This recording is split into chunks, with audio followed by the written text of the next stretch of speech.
প্রতীক জৈন চোরকে সাপোর্ট করতে গিয়েছিলেন মুখ্যমন্ত্রী। আইপ্যাকের টাকায় ভোট করবেন, অভিযোগ মালদা বিজেপি সাংসদ খগেন মুর্মুর।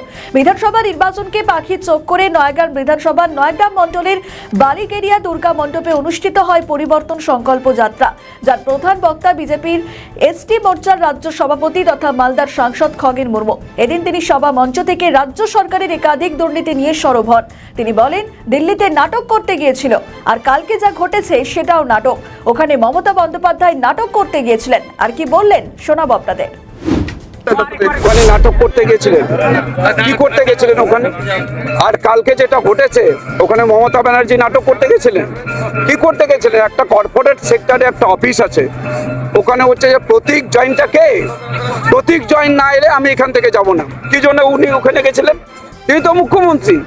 তিনি আমরা দেখেছি এখানে যখনই হচ্ছে তৃণমূল কংগ্রেসের কারো উপরে যখন আইনের যখন হচ্ছে তার উপরে আইনগতভাবে কোনো ব্যবস্থা নিতে গেছে, প্রত্যেকটা জায়গাতে এভাবে তিনি নিজে চলে গেছেন। একটা চোরকেও ছাড়িয়ে নিয়ে এসছেন, চোরকেও ছাড়ানোর জন্য যান। অর্থাৎ এটাই তৃণমূল কংগ্রেসের সংস্কৃতি। এবং মমতা ব্যানার্জির একজন মুখ্যমন্ত্রী, তিনি সবার মুখ্যমন্ত্রী। তিনি একজন হচ্ছে যে এখানে মুখ্যমন্ত্রী হিসেবে তার যে দায়িত্ব, সেই দায়িত্ব পালন না করে তিনি এইভাবেই করছেন, অর্থাৎ চোরদের সাপোর্ট করছেন। সুতরাং অভিযোগ করেছেন থানায় যে চুরি হয়েছে, মানে চুরি করা হয়েছে। হ্যাঁ, উনি যেটা অভিযোগ করছেন, আজকে ওখানে সরকারি যারা হচ্ছে যে যারা কাজের জন্য গেছিলেন, যে পুলিশ প্রশাসনের পক্ষ থেকে যখন সিবিআই ওখানে গেছিলেন, তো তাদেরকে বাধা দিতে গেছেন কেন? আজকে এখানে আপনারা একটা পুলিশ যদি আসে, আপনাদের বিরুদ্ধে আইন যেভাবে হচ্ছে যে ওরা আইন করে, কি এটা পুলিশকে তাদের কাজ করতে বাধা দেওয়া হয়েছে। আপনাদের সাংবাদিকদের কতবার আক্রান্ত হতে হয়েছে এই তৃণমূলের রাজত্বে।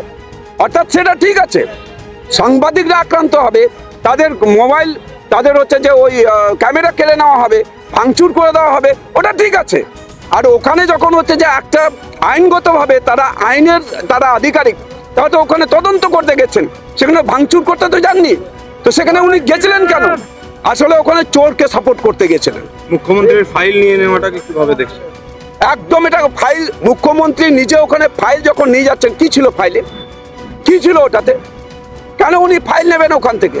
যে ফাইলটাতে কি এমন যে আমাদের কি গোপন তথ্য ছিল যে ফাইলটা তিনি ওখান থেকে তুলে নিয়ে চলে যাচ্ছেন? আইপ্যাকের মধ্যে উনি আইপ্যাকের একটা যে অফিস, সে অফিসে উনি কেন গেছিলেন? ওনাকে তো ওখানে যাওয়ার কথা না। এই সমস্ত আসলে হচ্ছে উনি চোরকে সাপোর্ট করছেন, আইপ্যাককে এইখানে হচ্ছে যে উনি তৈরি করছেন। ওটা একটা ওই টাকা দিয়ে, আইপ্যাকের টাকা, এটা দিয়ে নির্বাচনে ওরা খরচ করে। উনি দাবি করলেন। আমাদের ভিডিও ভালো লাগলে লাইক ও শেয়ার করুন, কমেন্ট সেকশনে আপনাদের মতামত জানান। আরও ভিডিও পেতে আমাদের চ্যানেলটিকে সাবস্ক্রাইব করুন এবং প্রতি মুহূর্তে খবরের আপডেট পেতে প্রেস করুন বেল আইকন।